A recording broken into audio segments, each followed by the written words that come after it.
Here.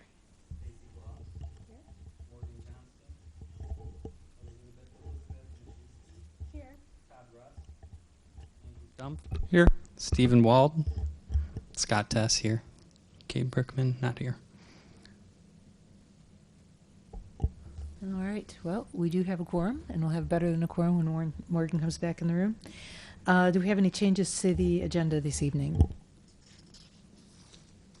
All right. Then let's move to, we do not have our, because there was such a short period of time in between meetings, we don't have our minutes from the July meeting, but we do have the minutes that carried over from the May meeting.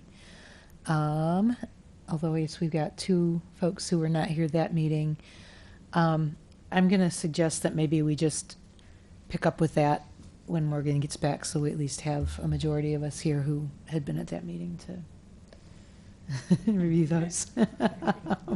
Not to be too fussy about things. Do we have any members of the public who wish to address us this evening? She says to an empty room. All right.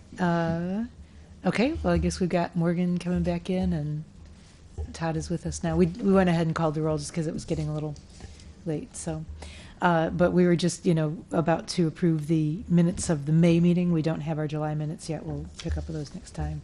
But we thought it best to wait for enough people who had been at the May meeting. So, is there a motion to approve the minutes from our May meeting? I move to approve. Is there a second? Second. Okay. Is there any discussion or any changes for those minutes? No. All those in favor of approving them signify by saying aye. Aye. Those opposed? All right, those are approved. And we don't have anyone here to give us public input tonight, so let's move to communications. I did note in the staff report that our next meeting was for September 6th, which is our regular schedule.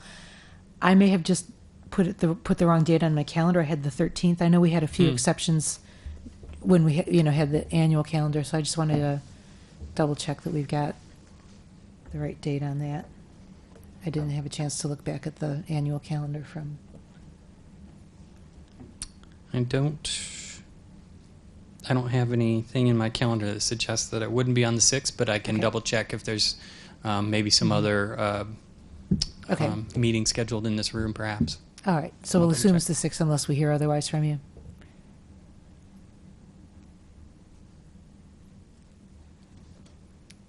All right. And if you want to proceed with the rest of the staff report. Oh, I didn't put it on the agenda, actually. Just general communications, I guess.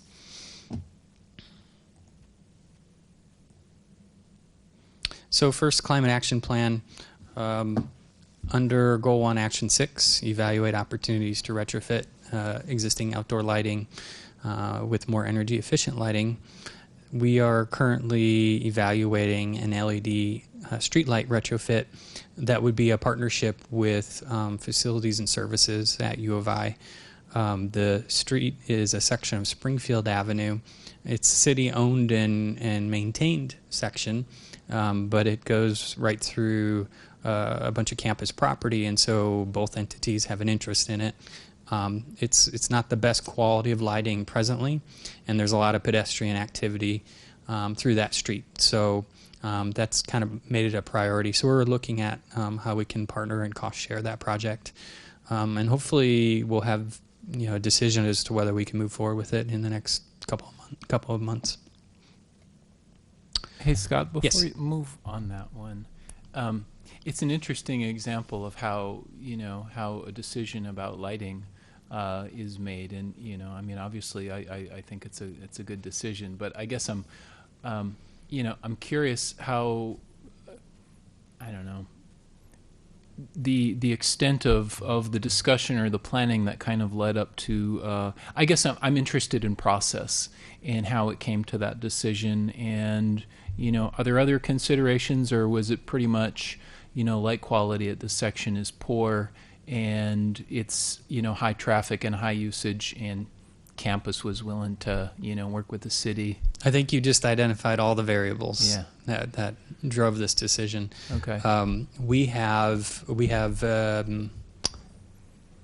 me do the math, 4 years left, 3.5 years left of a 50-year franchise agreement with Ameren.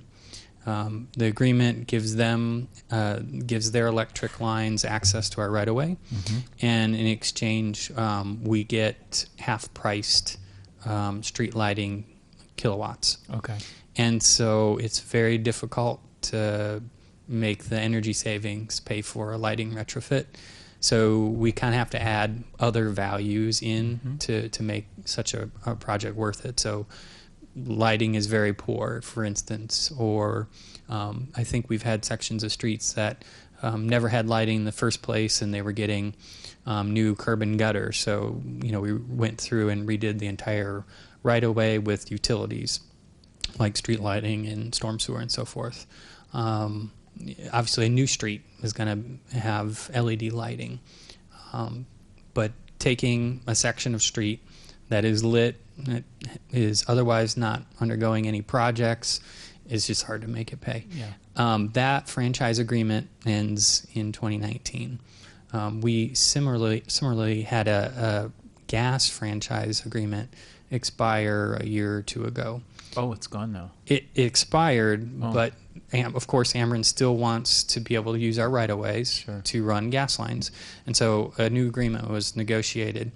And before we were getting, under some formula, at some point we were getting free therms of gas Right. at city facilities. Right.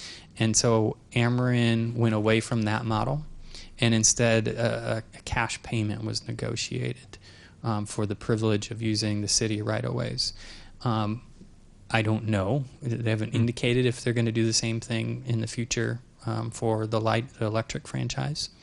But if To clarify, cash payment by the utility for access to the rights of ways, correct. and then the city just pays for.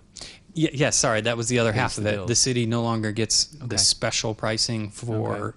gas service. It just gets a cash payment. Okay. And those we- are different accounting lines and. Right. Well, Yeah. and if at some point, if at some threshold you can keep using gas for no more money, you lose incentive to be efficient. Yeah. So it's probably better this way. And so speculating on what Ameren may be interested in the future Okay. for the electric, this extremely low supply price potentially could go away in the future. We don't know. But what that indicates is potentially the outlook on replacing street lights with LED is going to change in 2019.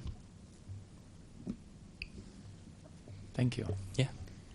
Just on that, I do have a question to clarify. When you're talking about streetlights, you mean sort of along the walkways and for pedestrians, but not traffic lights, or are traffic lights included in this as well? You're correct. I think most of our traffic lights, so red, yellow, green, are already LED. I'm not certain of that, but I think Okay. that's the case. But yes, I'm talking strictly streetlights. In terms of the franchise price for electricity, I don't know if traffic lights were included in that or not. But I think nonetheless that most of our traffic lights are in fact LED. Maybe they don't have the same lifespan. I'm not sure. Maybe it's easier to retrofit. I'm not sure the reason. I don't know. Maybe Morgan, if you're familiar with that. Yeah, the size of the traffic lights had to change from, well, some of them were 8 inches, and now I'm trying to remember 10 or 12 inches. And so when we did the upgrades, for the most part within the university district, we changed to LEDs. Some of them are yet to be updated or are getting updated now. Like I guess they're more Champaign, Fourth, and Kirby, as an example. Just one other comment on the LEDs. We do have, within the university, we have a commitment to be an LED campus with a goal of having all exterior lights on campus to be LEDs by 2025. That goal really pertains to the university-owned exterior lighting. But I think that contributed to the interest in getting these shifted to LEDs, especially since it's in the engineering section of campus where our LED Was invented. faculty member is an emeritus faculty member from there. So next item, Goal 3, Action 1 in the Climate Action Plan, purchase green power partnership qualified renewable energy credits and/or the installation of on-site renewable energy for city facilities. On the purchase of green power partnership qualified renewable energy credits, you may remember that we signed a side agreement with our municipal electric aggregation provider that ensures that all of the renewable energy credits that they procure on our behalf meet the qualifications of EPA's Green Power Partnership. And so with that, we were able to apply for status as a EPA Green Power Community. So a community that's for the community, separate from the facilities, using renewable energy credits or green power. And so with that, we're now ranked 16 among 61 communities based on our total volume of green power purchases. So that's a nice recognition for what we're doing. Goal 3, Action 2, purchase green power partnership qualified. And I think I actually had these goals switched with the actual work. So the previous one should be with the second heading, and this one now with the previous heading, but I'll go ahead and describe it. The city has received 2 bids for installation of a ground-mounted solar array that would serve the Arbor Division shop, which is located at the closed landfill. The scale would be about 15 kilowatts of installed capacity, and that would cover the majority of the energy needs at that building. We're going to go probably a little bit higher than what you normally might in terms of the percentage of energy you're going to provide with your solar array. We're going to do that because that building this year is funded for a study for expansion or design for expansion. So hopefully in the next few years we'll have a design in hand and we'll be able to, Arbor Division, we'll be able to budget for a capital improvement and expansion of that facility. So the demand's going to go up. So we want to hedge a little higher on what we're going to offset with solar there. So we're evaluating those 2 proposals presently. Scott, those are both power purchase agreement proposals, right? Or Correct. You only offered the PPA Correct. option? Okay. Curious. Who are the bidders? The bidders were WCP Solar and Hawk Energy Solutions. Hawk Energy something. Hawk Energy though.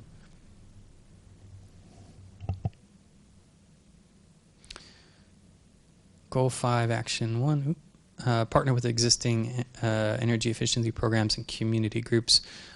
We are currently working to schedule the first meeting of a couple of climate teams to follow the low carbon diet guidebook. So that engages households to get involved with energy efficiency in their homes and lifestyles. These are both with church groups. And I think one meeting, the first of their 4 meeting series will be this Sunday, and another group is still working on scheduling their first meeting, but I think it'll probably be in a month or 2. So that's, it's a nice opportunity to work from the bottom up while we're also doing things from the top down on energy efficiency. So I went through one of the climate teams last summer, and I thought it was a really good overview of the things that individuals can do at a personal level in their home and in their lifestyle. And I'm curious, are you the one who's going to facilitate those teams? Would it be beneficial? With the fall semester coming on campus, I think we have a lot of students interested in helping with various sustainability efforts, but we need to know what those are or what what opportunities are there for someone who doesn't have the background? Would you like students to work with to facilitate these climate teams in the fall? So we've trained maybe half a dozen folks to be facilitators, and at present our model is a host who initiates the group with a pre-existing community group of some sort, or with friends and neighbors, partnered with a facilitator who's versed in how the guidebook works and just kind of keeps people moving through it. That's the model now. That we could think about how we might incorporate students. So maybe students could just help find more teams. who would be Certainly, if we interested in had doing more it. teams, we would have a need for more 'Cause facilitators. you already have some facilitators, Right. that are not currently active. Correct. Since there's 2 teams. Okay. Yeah, certainly if we had more teams forming, we would have a greater need for more facilitators, and we can, train facilitators on the fly as needed, as groups form. There might be a promotional piece of work there in terms of promoting and this opportunity.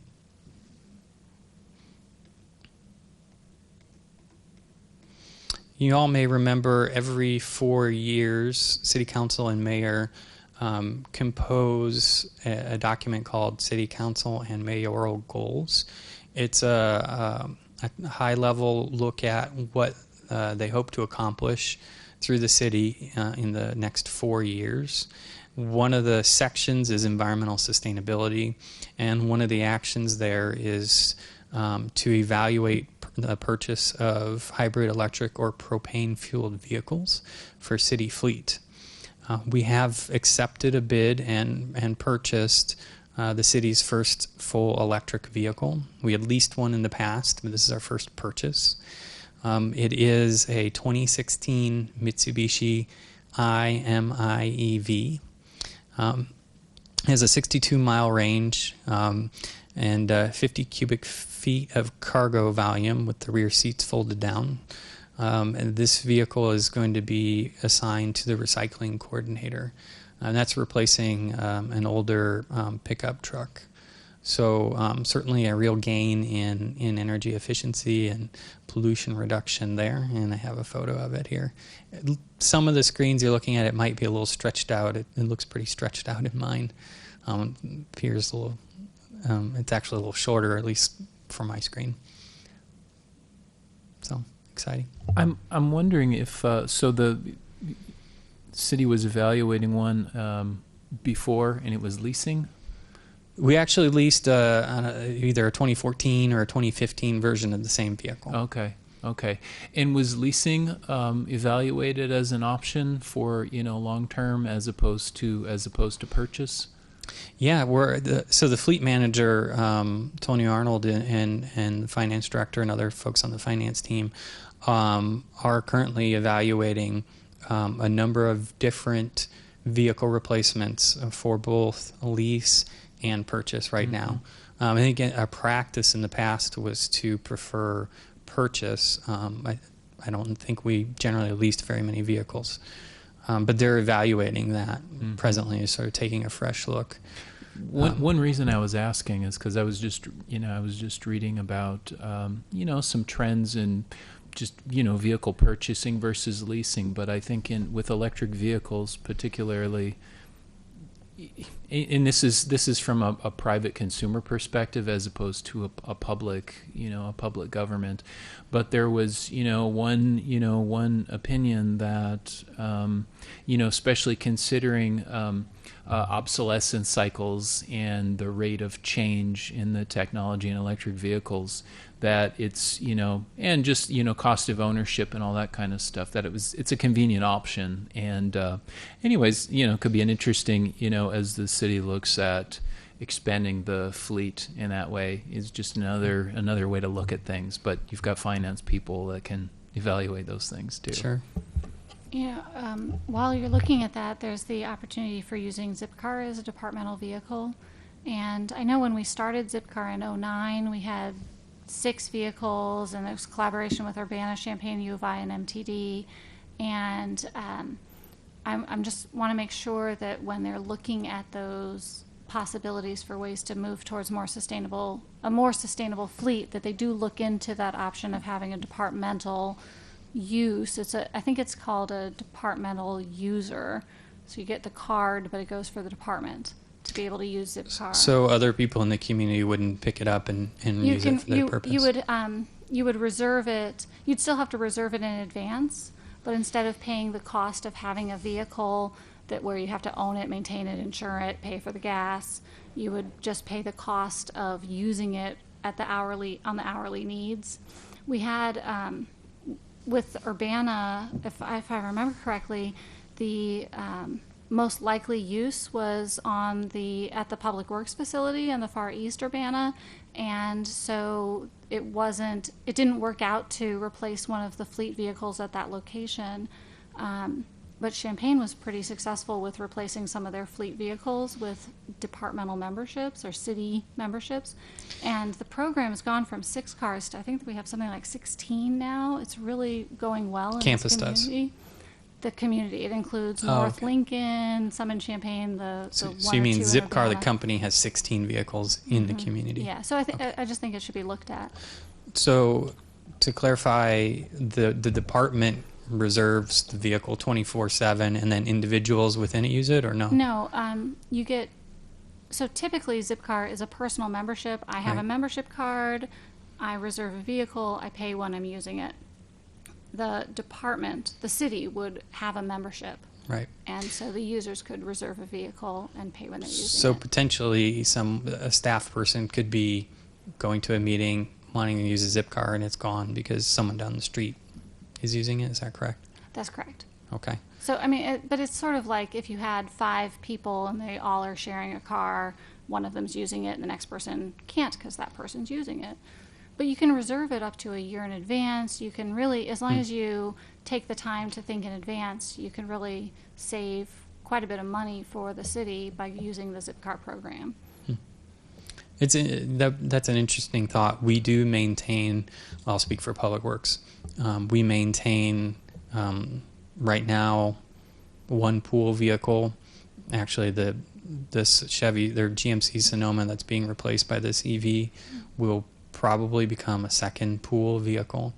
By pool vehicle, I mean it's not assigned to anyone.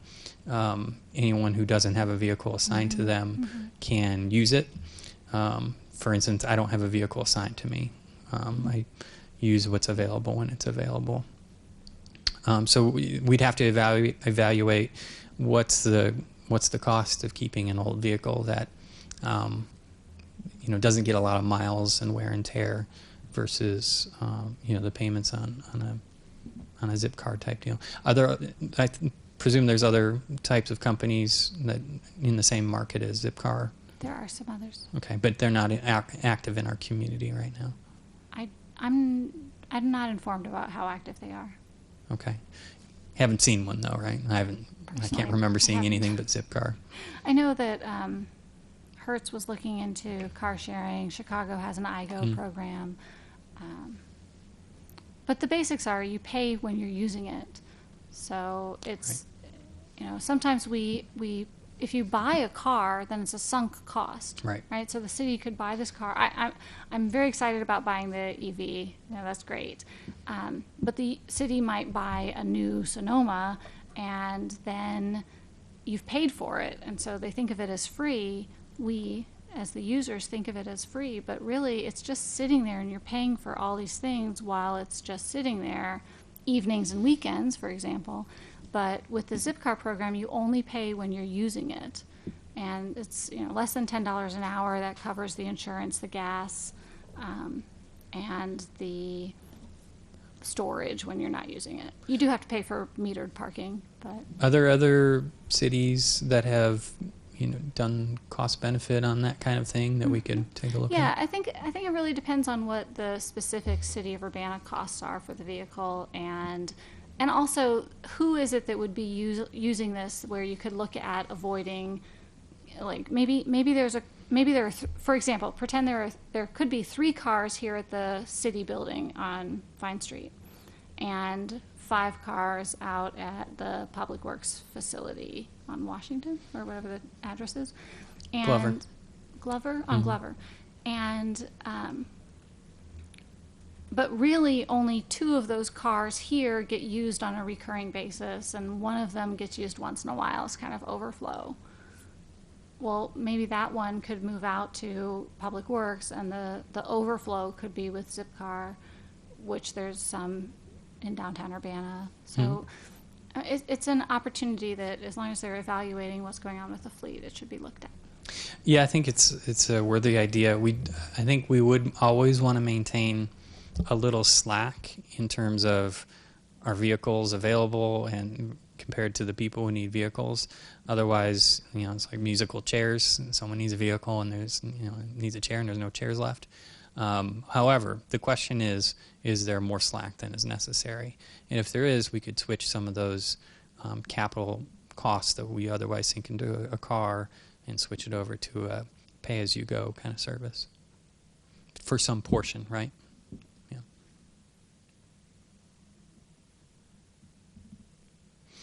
U-Cycle conducted a Teens in Action event at Anita Pervez Nature Center. They talked about recycling topics and made some recycled content, arts and crafts.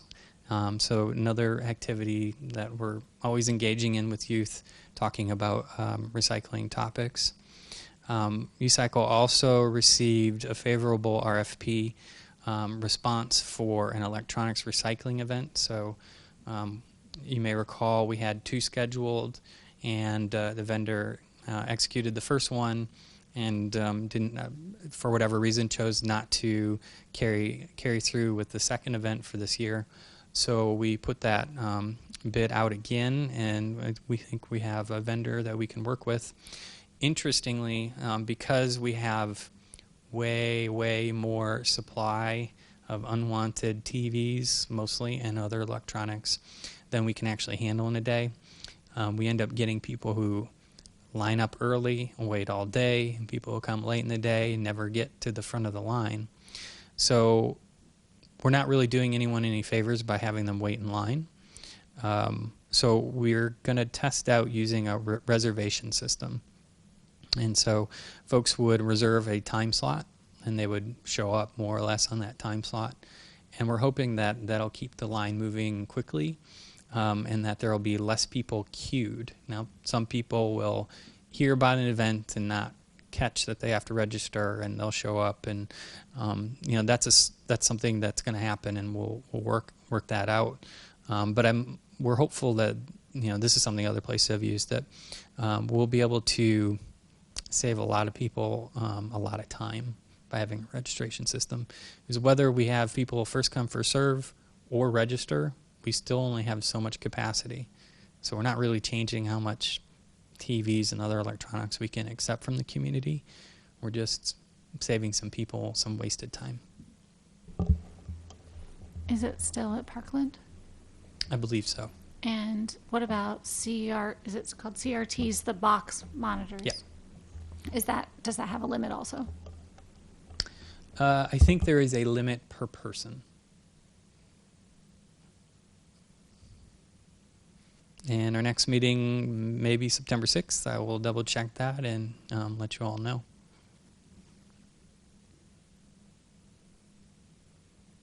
All right, great. Are there any other questions or comments on the staff report? Minor comment. The following Tuesday is during the Institute for Sustainability, Energy, Environment Congress, which is on energy, and it's free, so anyone can register, and it includes 7 o'clock on the 13th, just so you know. Okay. So hopefully we're on the 6th. Anything else? Back to the low carbon diet. I was wondering about what the deliverables are to the people who will be participating in the program. Sure. So one of the ways that we market it is we say, let's see if I can remember it now. Get to know you. Morgan, do you remember, Todd? Stacy. It was like 3 things: get to know your neighbors, conserve natural resources, and make a better future. I think were the 3 things, and those are like tested as strong appeals for people to get engaged in energy efficiency. So what folks do is they get together, friends and neighbors, existing community group, and they meet 4 times to work their households with other households through a guidebook that gives a menu of activities that each household can choose from that will increase their energy efficiency, save money, reduce carbon pollution. And so the first meeting is get to know people, share why you're motivated to attend, and talk about how the guidebook is set up. Second meeting is to share what you learned looking at your house and what goals you can set for your own household. Third meeting is to share what progress you made and share what barriers you met and who can help you get over those barriers. Fourth meeting is report out what did you accomplish, celebration. So it's a very socially oriented kind of program. It's very bottom up rather than things like city contracting for solar arrays and that sort of thing. Are there any aspect where like the group leader might encourage group members to become leaders themselves and branch out in further group? Yeah, so right from the get-go, we are always seeking someone to be the host/team initiator, and that's a leadership role right there. Also, the book, once you get through your household's activities, the book then transitions into the possibility of getting involved at the community scale. So, talking to your city. Things like we do here. And then you can go from that scale to the national scale. So I think it's all about building folks' perceptions of their own capacities, If I can take control of my household in terms of energy conservation, I can influence my city. If I can influence my city, I can influence my country. So it's sort of building on people's confidence that way.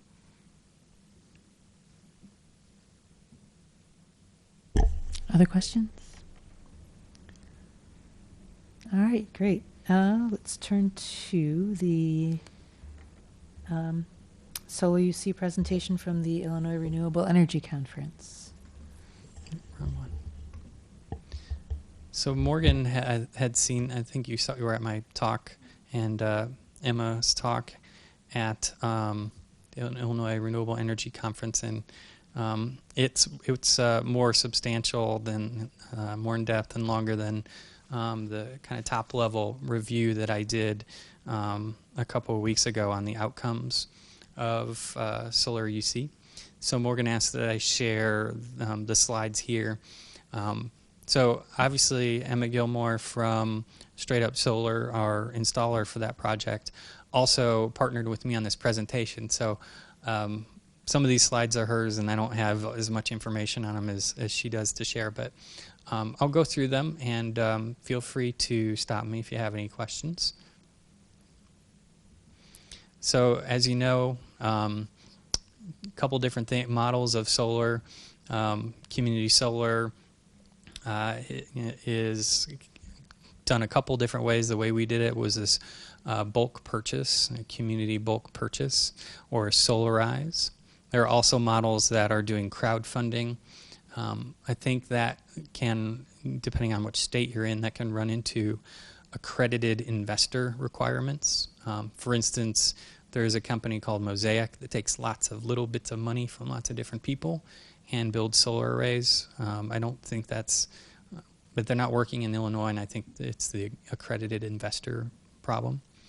And then municipal or co-op utility type solar arrays, which Ameren, Illinois hasn't been doing in their territory yet.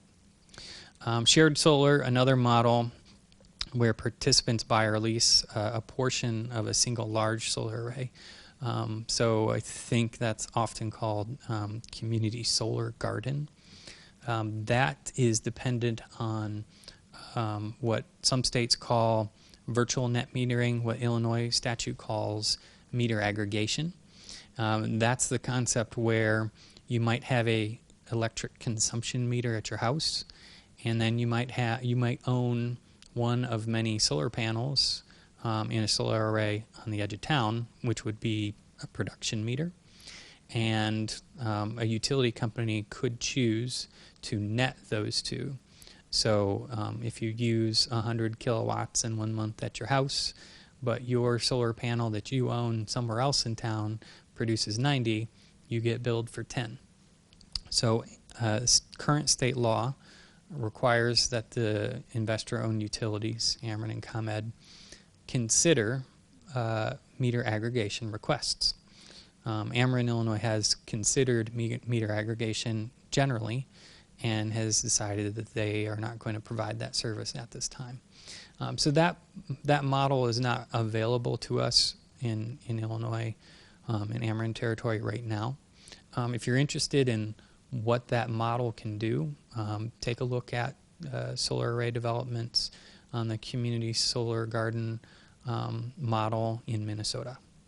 There's a lot of them going up. So solar, you see, some of this you all know very well. We had motivation from the city's climate action plan, our greenhouse gas reduction goals, 25% by 2020, 80% by 2050. Some information about that. Some basics of why use solar to reduce greenhouse gas emissions. Renewable energy is currently a small slice of our total energy picture, 10%. But if you look at the growth in solar installations on the right-hand side, it's growing greatly. And also, I think the next slide, prices are going down greatly. So the market's growing, prices are declining. We want to be on the front of that wave. Mostly the hardware costs have come down. DOE is doing a lot of work, and we're a beneficiary of their work, working to reduce soft costs. So customer advertising, customer acquisition, customer education. Coincidentally, Straight Up Solar, Emma had mentioned, and other people at Straight Up Solar had mentioned that our customers were the most educated customers they've ever dealt with. And that is due in large part, I think, to our solar power hours that kind of in 1 hour gave folks the A to Z on solar. So they weren't getting a lot of weak leads at Straight Up Solar for our solar UC. They're getting really strong leads because people who learned and decided, oh, that's not for me, they just didn't call, they didn't follow up. So we planned. So thinking about using solar, using renewables to meet or work towards our greenhouse gas goals, we planned 3 projects to lower 4 barriers to broader adoption of solar energy. 1 was review planning, zoning, permitting. 2, a solar installation on a city facility. And 3, the Solarize or bulk purchase program. And the barriers that those are working on are convenience barrier. So by having one pre-approved, pre-bid, competitively bid vendor for anyone in the community to utilize, that makes it easier. You don't have to schedule 3 vendors to come out and give you quotes. We already did that part for you. A demonstration social norming barrier. That's the solar installation at a city facility. For people to have the idea that this is something that people here do, whatever this is, someone here has to do it. And so, that's one of our interests in procuring a solar installation at city facility. Also hedging against future price rises and hopefully saving money from the get-go, all those things. Information uncertainty barrier. That was really critical in terms of the solar power hours.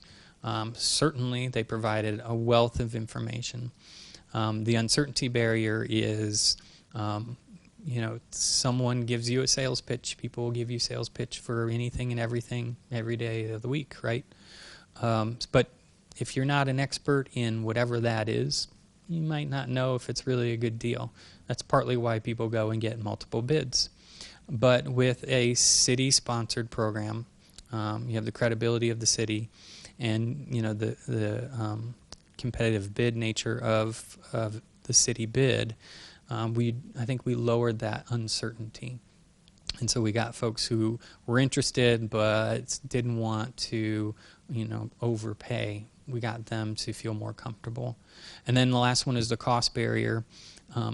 So when the price goes down, more solar gets installed. And so we brought that price down dramatically. What's the status on the planning, zoning, permitting review? That's in here. I'll get to Okay. it.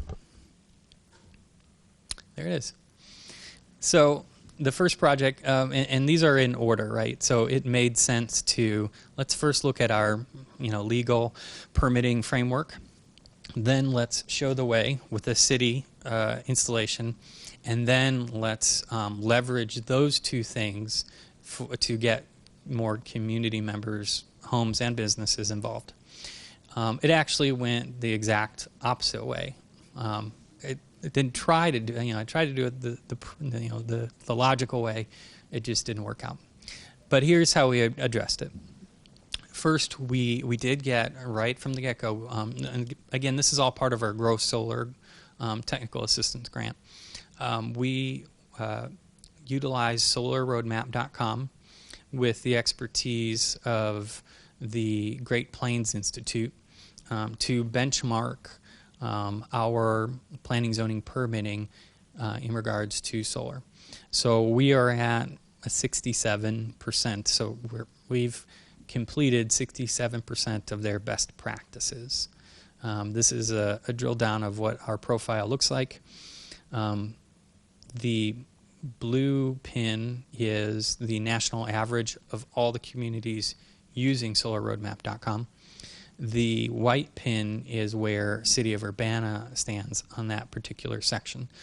Those 4 sections, there's a plus box, they break down into the specific best practices. Looks like this.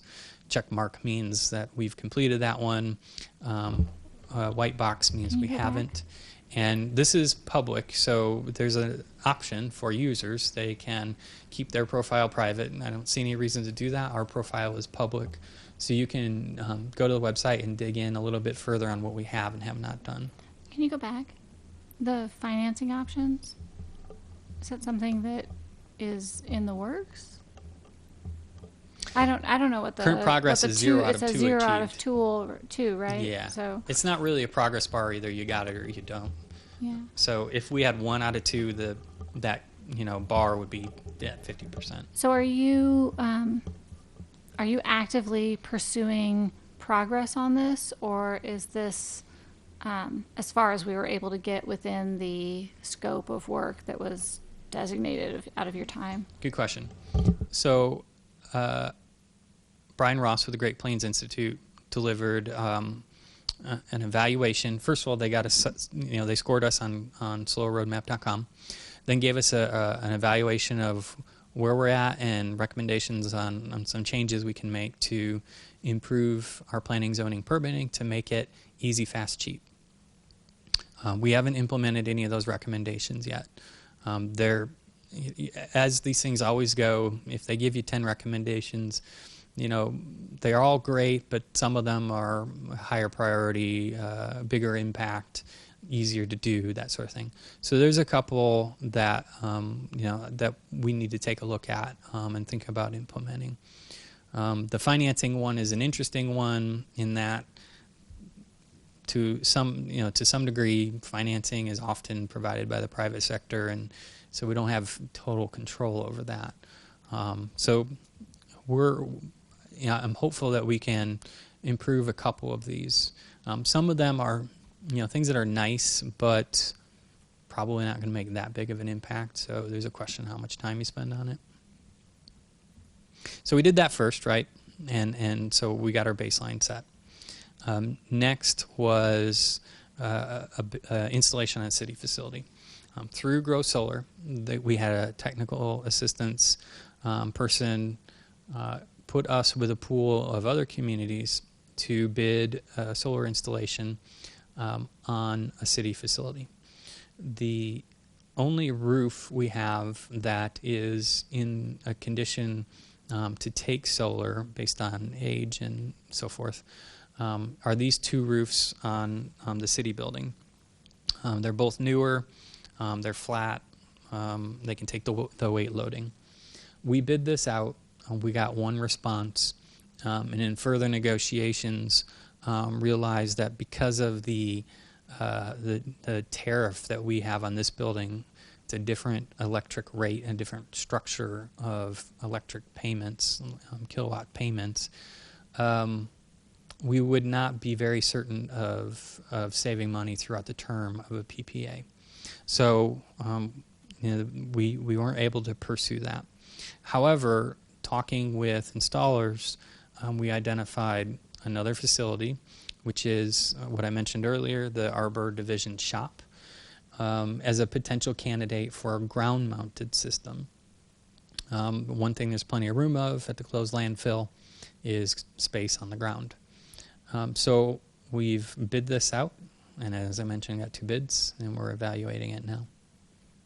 And as you can see on the right there, it's good to have friends at the university who know how to use LiDAR data. Last project was the Solarize bulk purchase program. As you can see, we did not invent this. Lots of cities around the country have done this. Chicago was the first city in Illinois. They did essentially a program for their city plus, I think, 2 other neighboring towns. Milwaukee does this continuously on a neighborhood-by-neighborhood basis. We took those 2 models and innovated them a little bit. So Chicago brought the model here. We hopefully innovated it. We did the entire county as our market area. And now Bloomington Normal is taking our model and hopefully perfecting it for the rest of the communities in Illinois. So our model Godfrey is as well. Say again? Godfrey, Illinois, apparently is. Yes, that's following right. Suit, so. That's right. So our model is 3-part. So we have a local partner, in our case, City of Urbana, a trusted nonprofit implementer, in our case, the MREA, Midwest Renewable Energy Association. Thank you. And third, a competitively selected installer, in our case, Straight Up Solar. Our bid design was included, obviously there's a price per kilowatt that bidders are competing on, per kilowatt installed. And then there's also a pre-approved upgrades list. This is what we call adders. So there are a number of things that some sites may need to get a solar installation, but other sites may not. For instance, an upgrade in the electrical box at a house. Some houses might need that, some don't. What we did was we took all of those that could be, we put them in a list, and we had the vendors set prices on those. So those couldn't be hidden costs and hidden points of inflation later on. So we set those in the bid. We also brought in community-led outreach. This is where we educate potential customers, drive interest, improve certainty, and deliver hot leads and strong leads to the installer.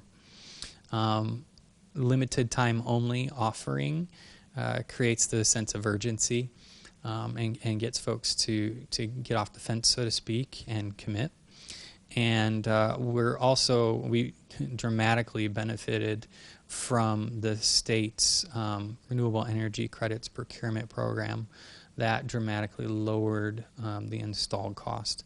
So while we might compare ourselves to to Chicago, they didn't have that benefit. Other states have that as a permanent program, so it might be a better comparison to go to a city solarized program in another state. More on design. No minimum threshold of participants needed. Some of the programs, they had to reach a certain number of signers of contracts before everybody got the price. That puts the risk on the community. We were able to get bids without doing that. We put the risk on the installer that they would bid a low price and potentially not get a lot of installs, and so the cost benefit of lowering the price but getting a lot of volume might not work out for them. We put that risk on the bidders, and it worked out quite well as we got a lot of participation. The average solar cost in Illinois before the program was $4 a watt. Base system price is $1 per watt. That's kind of standard way that pricing is represented. Our program offered 3 options of brands of modules of the solar panel, and they were all different costs. They're all different efficiencies as well. So as you can imagine, the higher efficiency panels cost more. So the 3 panels, this is for a base system. So imagine your site is perfect. You don't need any extra equipment installed. You just put the panels on and plug them in. The ReneSola panel, $3.16 a watt.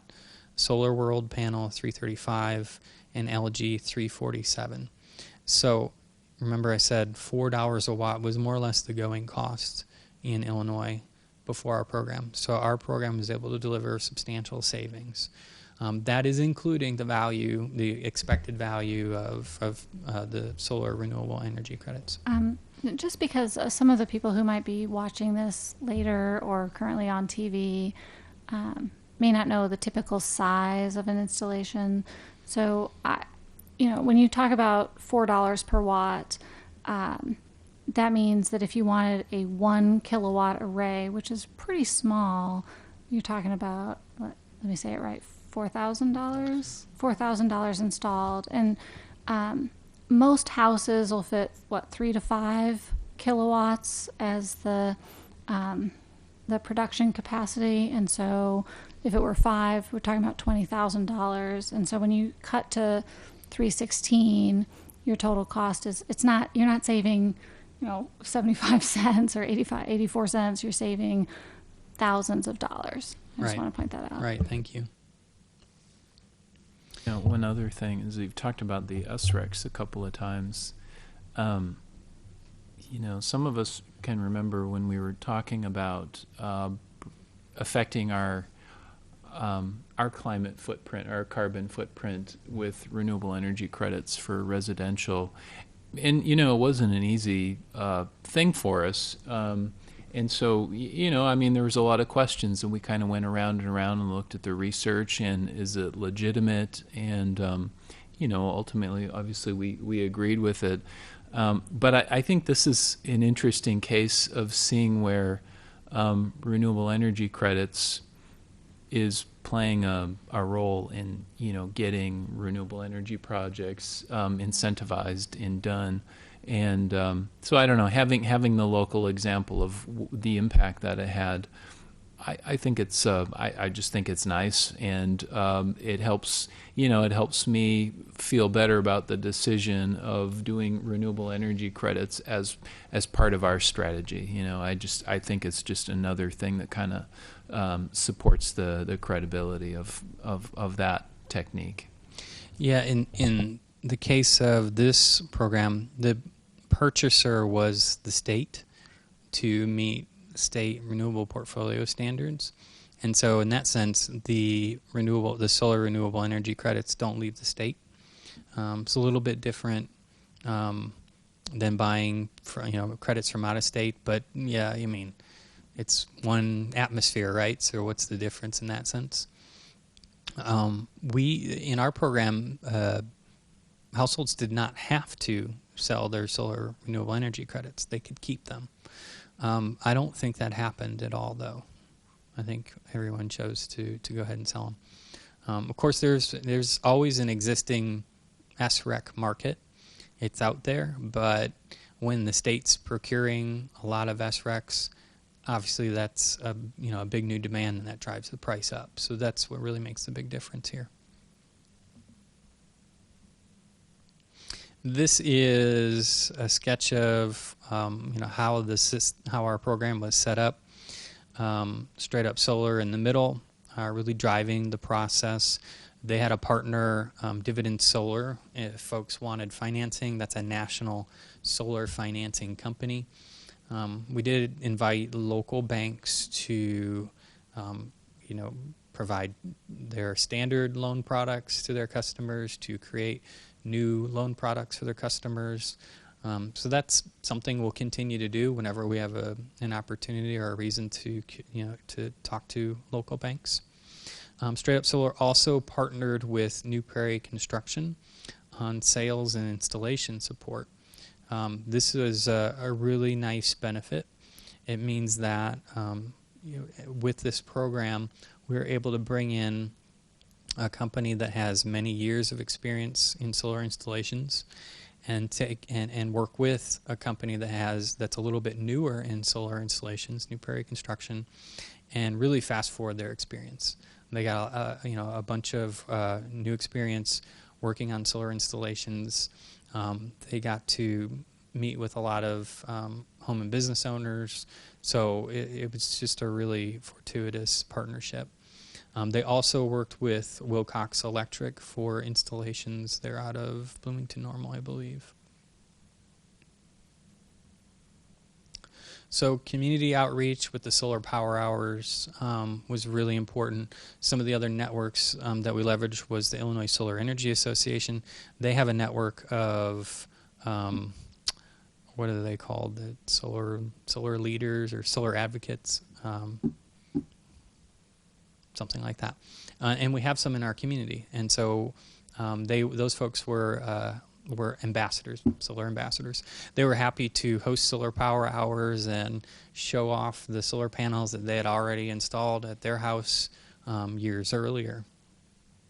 And of course, photos are the best, so we always shared the photos of solar installations from our program as soon as they went in. Here's some images from our Solar Power Hours. We had 20 of them within 6 months. They were in at least 4 different cities in the county, maybe more. There was also a presentation at the County Farm Bureau.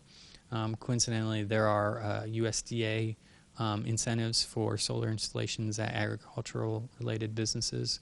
That make it a very, very good deal for those businesses. And our outcomes, as we discussed a little bit in our previous meeting, 400 leads, 110 site assessments and proposals, 81 projects contracted for 605 kilowatts of capacity installed.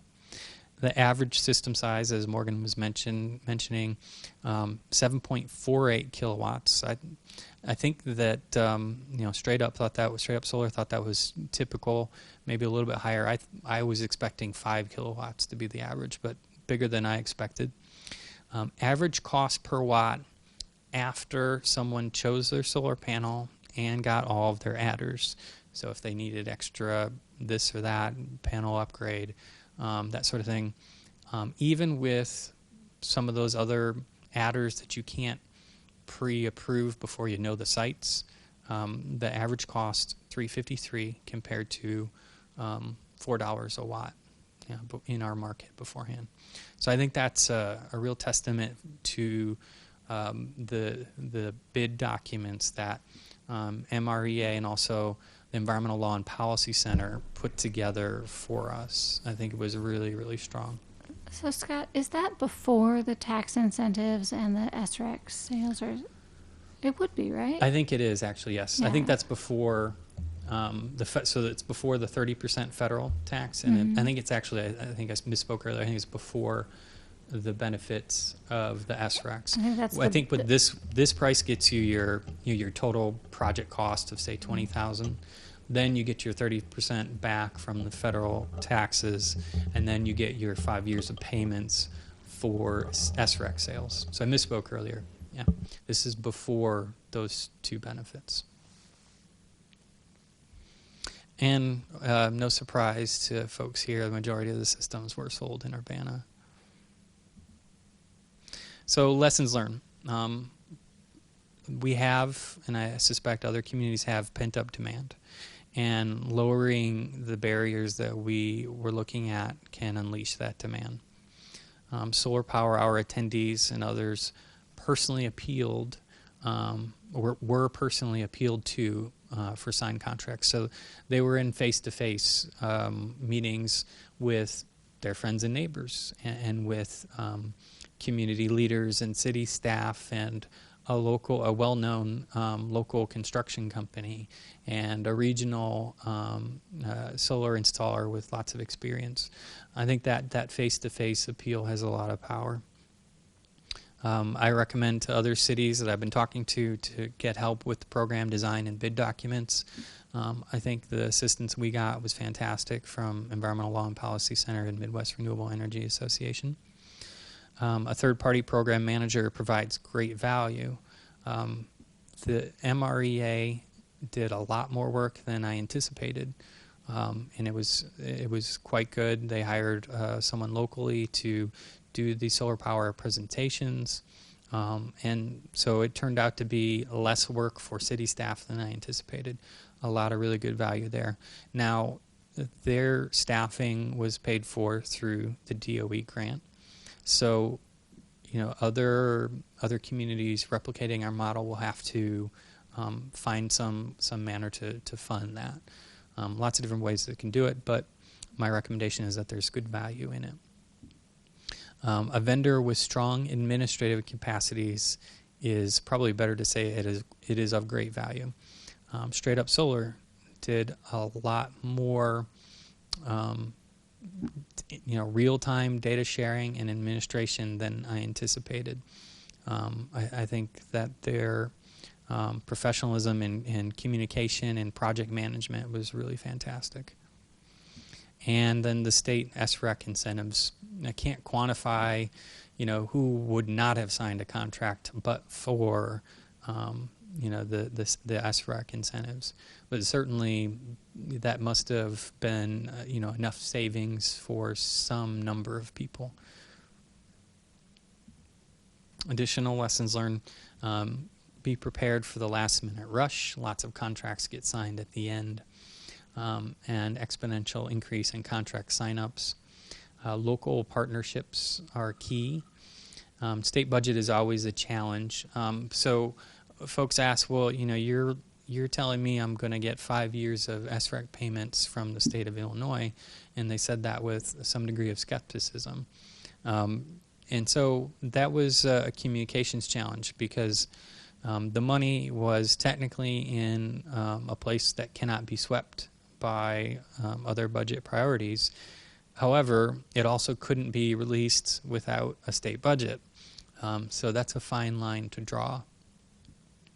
And financial education is a deciding factor. So we're talking about a single, or either a single upfront payment or a finance payment with a completely different third, fourth party.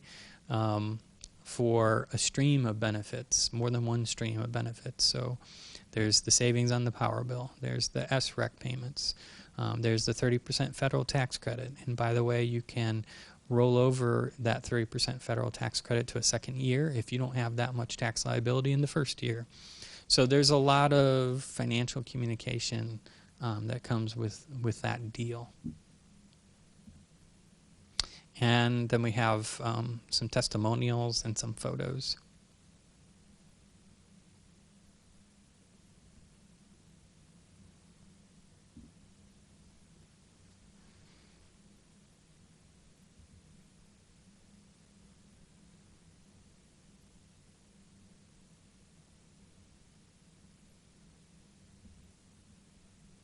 That's it. Thank you. Thank you. Are there further comments? I know I hope you'll have this, ready to show in other venues as well. Earlier mentioned Godfrey, Illinois. I'm on the Illinois Cool Cities listserv, and there was some discussion about our program, and that it inspired yet another community. I think we're already well of Bloomington Normal kind of taken up, but just to quote the Nate Keener, who's the I believe he's the chair of their kind of the equivalent of our commission. He says, I became aware of the wildly successful Solar Urbana-Champaign program while working on an MREA Grow Solar grant through the college where I work. I knew some of the folks that worked for the installer they selected and invited the installer, Straight Up Solar, to speak to our Cool Cities group. We came to a meeting and described program over there. We used the successful Solar Urbana-Champaign program as a template, and there was, quite a bit of other discussion on the list about, kind of being inspired. And, I realize this isn't the first program in the state that Chicago came before us and perhaps a couple of other communities, but it does seem to be, and I would guess that seeing a smaller city undertake something like this and be so successful probably gets the attention of other smaller communities, because Chicago has so many resources to do a lot of things that other municipalities might not be able to really think that seriously about doing. So it's really, I think this is a really nice opportunity for us to, and we're already demonstrating leadership. So I'm going to say save those slides, because I bet there's going to be more people who want to see them. First, congratulations on such a successful program. I think it sounded more successful than the city had imagined it would be from the beginning. So again, congratulations. And will the city consider doing this again in the future? Yeah, it's a good question. So the state SREC program is not over yet, but soon to expire. So that means if we just totally replicated the program, next year, same time, we would certainly be without that benefit. So the question is there some other demand that would be willing to get involved at a slightly higher price point because we don't have the value of the SRECs? In 1 year, are other market factors going to drive other pieces of the price of a solar installation down so that it would make up for the loss of the SREC value? Are there, did we soak up all of the demand in this round? Was there 81 people on the fence and we just sold them all a solar installation? Those are difficult questions to answer. One of the benefits of doing it again is you've done it before, you can copy and paste, right? It doesn't mean that it doesn't have any costs. We also had the benefit of the DOE grant that paid for MREA staff time. And so we'd have to make up for that somehow. So my answer is I don't know. I'm willing to take some feedback on that. One point on the renewable energy credits is that there are some companies, installers out there, that they go out onto the market and they have that themselves. So maybe it's not everybody, but maybe one consideration for a bid, if Illinois is not in the market for the RECs, would be to select for a company that can go out and take those RECs to market. Or maybe it doesn't have to be that. I mean, maybe it's just about price in the end, and the overall value. But anyways, that was there's an SREC market out there already. In some sense there is SREC markets, plural. So for instance, Illinois was kind of its own market when the state was procuring. But there's no reason, just like municipal electric aggregation buys renewable energy credits from Iowa, there's no reason that some entity in Massachusetts couldn't buy solar renewable energy credits from Urbana. The way that it works, it can work lots of ways, but with our program, there was an SREC aggregator who manages that sale. So instead of 1 million people with a 5 kilowatt solar array trying to sell their 5 kilowatts of SRECs. They work with an aggregator, a middleman, who takes all of that and bundles it together and goes out and markets those SRECs to other entities. And probably those entities are not buying 5 kilowatts worth of SRECs at a time. They're buying a lot bigger batches. So I think it's true that you can sell your SRECs probably any day of the week. The question is what you get for it, the price. And so, all of the SRECs in our program were sold to the state. That was the best price going.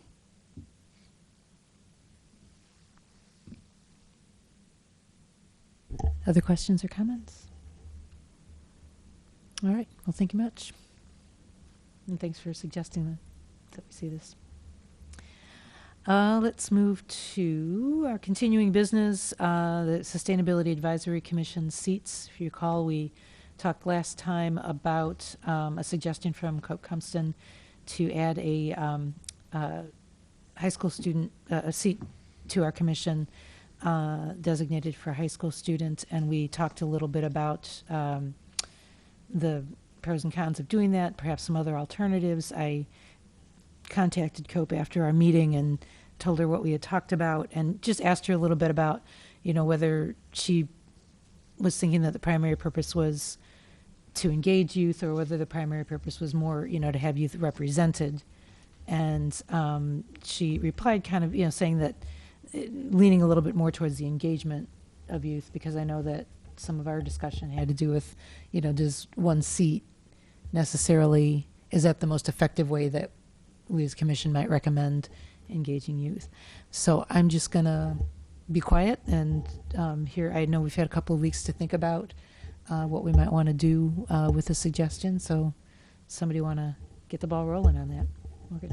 So I think that there's a lot of opportunities for engaging youth. I think about things that we've done with bike rodeos as an example. There are opportunities from like organizations like the Girl Scouts and the Boy Scouts and after school programs and park district camps, and there's a lot of really just spaces out there where we could reach out and engage them. And so my question is kind of along the lines of, how does it fit into our existing priorities? Like maybe it's something that we missed out in the climate action plan, where having that youth engagement should have been in there, or we could add that as a section of one of our goals. I don't like moving away from the defined strategy unless there's sort of this new thought that just hadn't really been involved in the conversation, and I wasn't here during the conversation. But so I think that it's really important to engage youth. I think they are, I do believe the children are the future. And so how we go about that in a way that is effective and purposeful, as opposed to sort of one-off reactive. Let's really, really think about what our aim is and how we can utilize existing structures.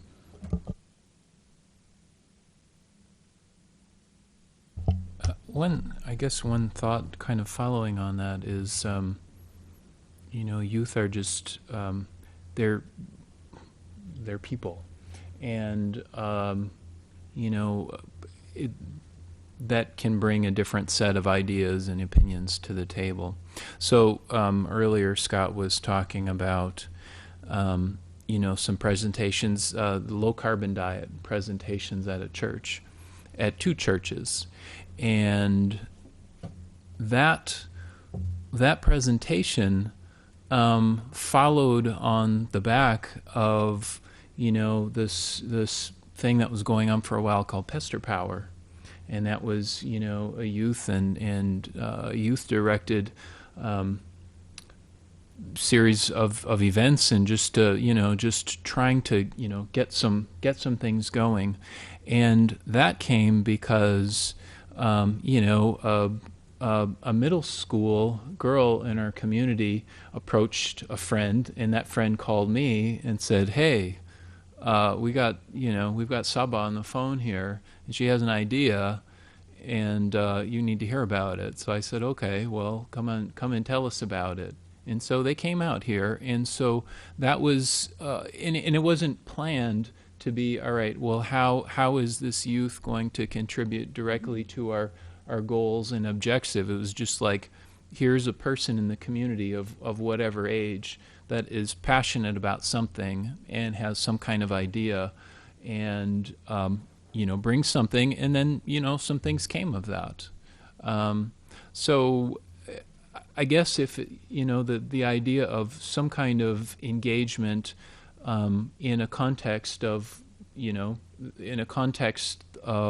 the Sustainability Advisory Commission and the kinds of issues and things that we talk about, maybe there's something along the lines of something that's explicitly calling for youth. I mean, we could have an event where we're calling out for some opinion leaders of different ages, and they can have a roundtable discussion or some kind of thing, talking about some of the issues that they see in their schools and their families with their friends. How do we, how ideas on how we reach out to them, or how we get change. So I guess it's not really, I don't see that it's up to us to figure out how it connects to our priorities, but just to make the space available in whatever way for people who want to come and participate somehow, and things happen in ways that we can't predict. That's just a couple of thoughts.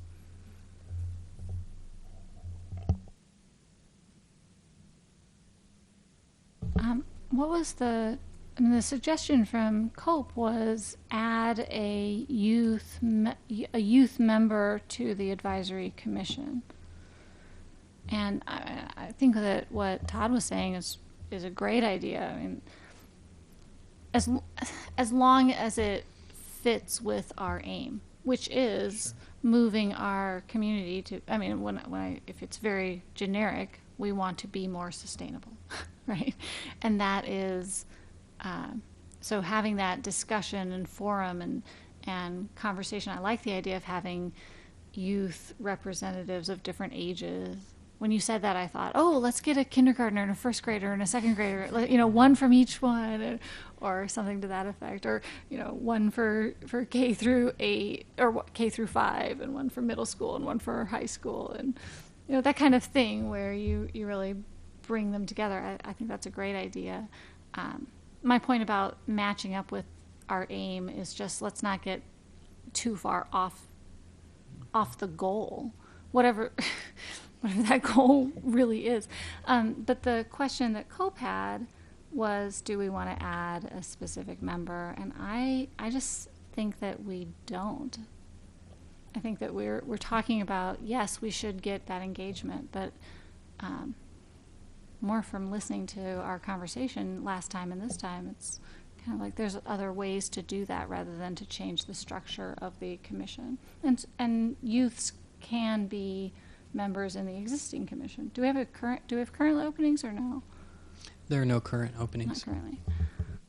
Yeah, and some of this came about because there was a youth applicant, somebody from high school that, was not appointed, during this round. And, I imagine that could, happen again. But, again, it's, there are all kinds of people apply, and it's up to the mayor with council's approval, but to decide who the best fit's going to be whenever an opening comes up. But yeah, I think the aim, and I that was confirmed in my emails with COPE after our last meeting. I think the aim was a little bit more, to bring in that, level of engagement. I would just suggest that there are different types of, there are different things that we might want to engage different age groups. That I think it's a little bit different to engage kids at the grade school level as opposed to, the high school level. I think, when there's maybe a little bit more awareness of a public space, a little bit more awareness of governmental functions and that kind of thing, so that, such that, if we were to follow through on the idea of, a high schooler, and, maybe part of that is also kind of a civic engagement goal, with regard to sustainability, that might be very different, than, say, coming up with some way to engage either the broad spectrum of ages or a younger age group. I mean, not that you can't engage younger age groups with civic engagement, but it might be more, you might get more traction with an older age group. So when you say civic engagement, for me, there's a difference between getting our community of all ages to be aware of and thinking about and acting on sustainability issues, from native plants to renewable energy, and recycling. There's a difference between that sort of engagement, right? We want people to care and then do something about it, right? And compared to civic engagement, when you brought that up, it made me think of what we had talked about last time with I think it's called I Matter. There's a high school movement about getting high school students involved in civic decisions about sustainability, and that program connects to it wouldn't modify the makeup of our commission, but it would be, maybe we would invite the city of the Urbana High School to look, if they chose to participate in this I Matter, get involved in that. There's one level that is for I Matter that is doing a report card. How is the city doing? And Scott's already talked to the students about how are we doing, which is we're doing great. And then there's the other aspect of getting involved and paying attention and coming to the advisory commission meetings and speaking up when there's a question before the council. And that I think if we wanted to focus on supporting student engagement, then I guess I'm just talking about using a channel that exists. If we're talking about just awareness and involvement, then I think of the USGBC's Green Apple Day of Service, where they get a school to do a thing during a week, and that raises the awareness. So I still think that it's more about, I would say we shouldn't change the commission, but we should look at what we want to do. I was just going to say that I also agree that we shouldn't change the commission, but a focus on youth would be interesting. And I was thinking of a more tangible solution is that the city of Urbana could reach out to schools and create maybe like a friendly competition to have them come up with ideas to solve some problems that maybe you haven't solved yet in your sustainability plan. And then they could present these ideas here and we vote, that kind of thing.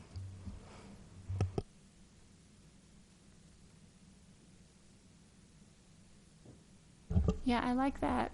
Are there, because one of the things that we have a lot on Scott's plate, and we appreciate everything he's doing, and I don't want this to be, hey, why don't you do this other additional thing that wasn't on your list?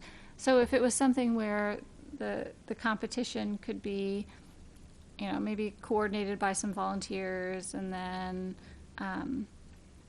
Scott could help identify what there might be. I don't know what there might be, though. Personally, I just don't know what else. Yeah, so we have the sustainability plan. If, somebody educated, like a representative from a school, they could take that information back to the school and be like the school's point volunteer for this. So it wouldn't be one session for Scott and then the rest of the school year for everyone else, possibly. So we had, I think, part of the Pester, well, not the Pester Power Hour, but with that we had those two groups from that came and talked about different aspects. So I think that something like that would be suitable. Well, they came and they had the model cities. Future Cities Club. Future Cities, I'll yeah. be supporting that club for a third year this year. So I mean that's how they got involved and came to us with ideas. So It doesn't just have to be Scott too.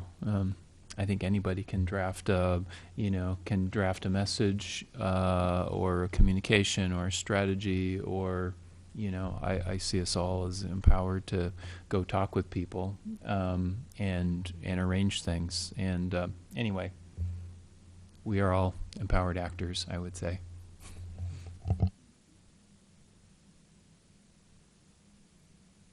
I guess then my question at this point would be: do we want to either define a specific action or set of actions to follow through with this? I mean, one possibility may be to, if there's one or more commission members who might want to just kind of draft up a couple of proposed ideas to bring back next time. Perhaps Scott could vet the feasibility of given the limitations of the city's resources, largely his own time, but kind of take a look at some of the feasibility, and then kind of narrow it down to one or two proposals that could be integrated into our current plan. That's one possible route we could follow. I don't know if other people have other ideas about. I mean, another idea could be to, so you've been talking with Cope, so, she could come and talk about her ideas. The student that was interested can come talk, if there's some other, I mean, it'd be interesting to hear from them directly, and if there's a conversation to engage, that would be more satisfying than, they're represented in the abstract right now. Yeah, I like that idea a whole lot, especially sort of the motivation for participating in the commission. Well, anyone in the community can participate through the public input at the beginning, and do we do it at the end also? But there's always this opportunity for participation, and so inviting them. I mean, maybe they could come into September and share that, but then remember, everybody is welcome to come and talk. And not just through the public, encouraged. And not just through the public input.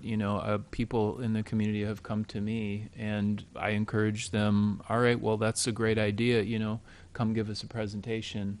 And so, anyways, it's not just I not just restricted to that public input, but they can have time and get on the agenda and just be part of the deal.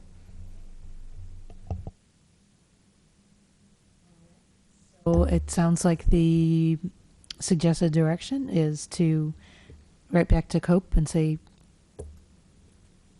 we can get her and the student. I guess then my question is, what do we want to do about inviting additional students beyond the person who applied? Do we want to maybe that will create another whole set of questions we have or endeavors to do beyond that. Right. So just kind of start with Cope and then the one student. Well, could we tell them what we're talking about as far as there's all these opportunities? What are they picturing would be sort of what is their What would be the most meaningful and effective? Yeah, and if they want to bring other students with them, that's Okay. I mean, so having an kind of- audience right. would help, I think. Yes. And so what Andy was saying about I need to stop my sentence. All right. Are we, I don't think we need a formal vote on this, but are we all in agreement that this is a good direction to take with this issue? All right. Great. Then we'll do that. Anything else on this before we turn to our next agenda item? All right. I have a Yes. process question.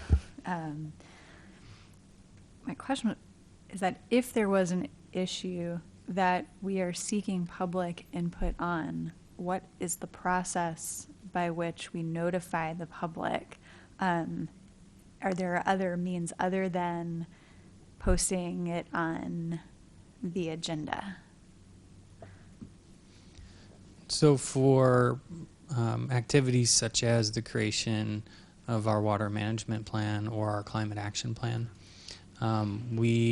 this body will vote on a draft document, and we take that draft document and we typically draft a survey to get feedback in a structured way on that document, and then we promote that in all the venues that you can think of, website, print, mail, in person, including an event, an open house, and we take public comment that way for those types of documents. In terms of, say, the discussion of Sustainability Advisory Commission seats that we have tonight, we typically post the agenda to the website, and we don't have a lot of other activities to recruit folks to come to this meeting. It's a regularly scheduled meeting. We post the annual schedule at the beginning of the year, and it's always, well, unless otherwise rescheduled, it's always the same time and day of the month. Okay, and just forgive me for not knowing this because I feel like I should already. But regarding the city and sustainability and your office and what we do here as a committee, are we utilizing social media tools, Facebook, Twitter, other things like that? If so, I need to get on board with those. But I think that those are ways to engage younger folks. Sure. Yeah, we have Facebook. We are not a power user, but we are a user of Facebook. Yes.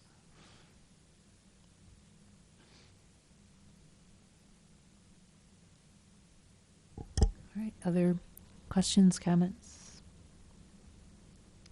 All right. Be just one quick thing on the point of how ways that we can get input. We all have lots of connections and lots of know organizations, and so there's lots of interested folks, and so I think just talking to people too. Sorry, it's too obvious. Although I think that is in some sense the idea of a commission is that you get sort of people from within the community who can then form those networks and hear back from those networks.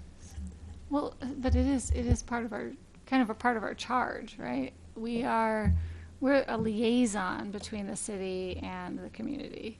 So anyone who's out there who wants to talk to us about stuff, come find us. We're all online. Indeed we are. All right. Next we have new business, and we don't have any items under that, so we'll turn to our announcements. And Andy, I know you had, I think it was included in the packet, the Waterways event series at the Museum of the Grand Prairie.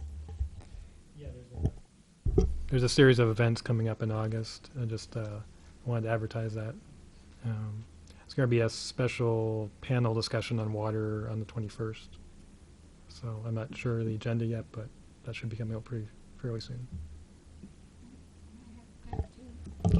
One is the Institute for Sustainability, Energy, and Environment on campus hosts, for the last few years, they've started this IC Congress on different topics. This year, the topic is energy, and there will be a number of amazing speakers on September 12, 13, and 14. And it is free, so you can register just by looking at sustainability.illinois.edu and registering for the IC Congress. It's on campus, and it's a really good event.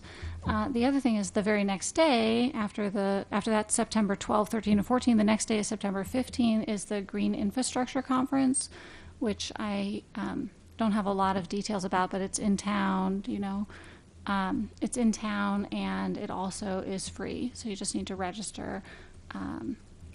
And so, how can you get more?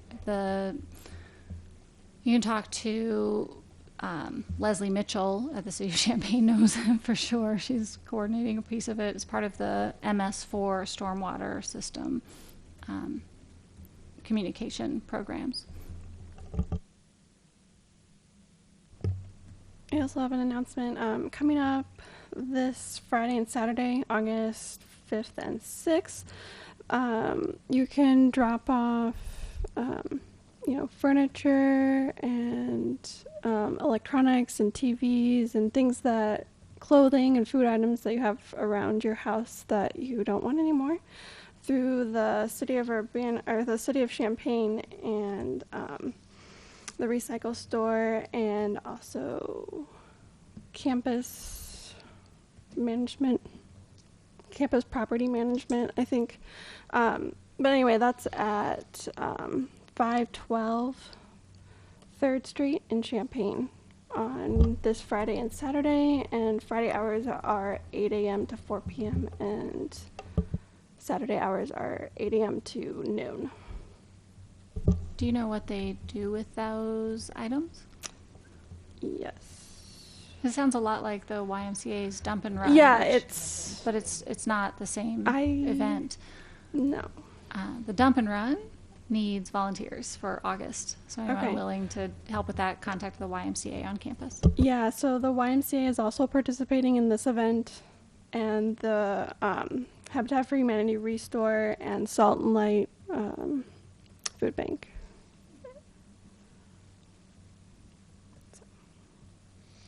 I just looked up some information on the Green Infrastructure Conference. There's actually a posting about the conference on the City of Urbana's website, and it references ccswcd.com. Champaign County Soil and Water Conservation District, I presume. Also, there is a statewide regional neighborhood network conference that will be held in Urbana-Champaign this year. It's September 29th through October 1st, and their website is 2016rnnc.com. I want to announce a three-part series for the Urbana-Champaign Energy Star Challenge. This is a collaboration with SCB Consulting and City of Urbana, and it's a series called Achieving Energy Savings in Your Organization, and it's intended for anybody who is responsible for planning and implementing energy savings in their organization. And these are going to be the last Fridays of the month at noon at the Champaign County Economic Development Corporation. And so our first one, August 26th, is paying for energy efficiency. We have another one September 30th. That one is on analyzing your energy data. And then we have the last one on October 28th, and that is on common energy efficiency strategies in buildings. It's no cost, and lunch is provided. And we would like people to register. And so probably the easiest way to find it is by searching for the Urbana-Champaign Energy Star Challenge. ucenergychallenge.com. Other announcements? All right. And seeing no other business before us, do we have a motion to adjourn? I move to adjourn. Is there a second? I second. Is there any discussion? Okay, all those in favor of adjournment signify by saying aye. Aye. Aye. And those opposed? All right, we are adjourned.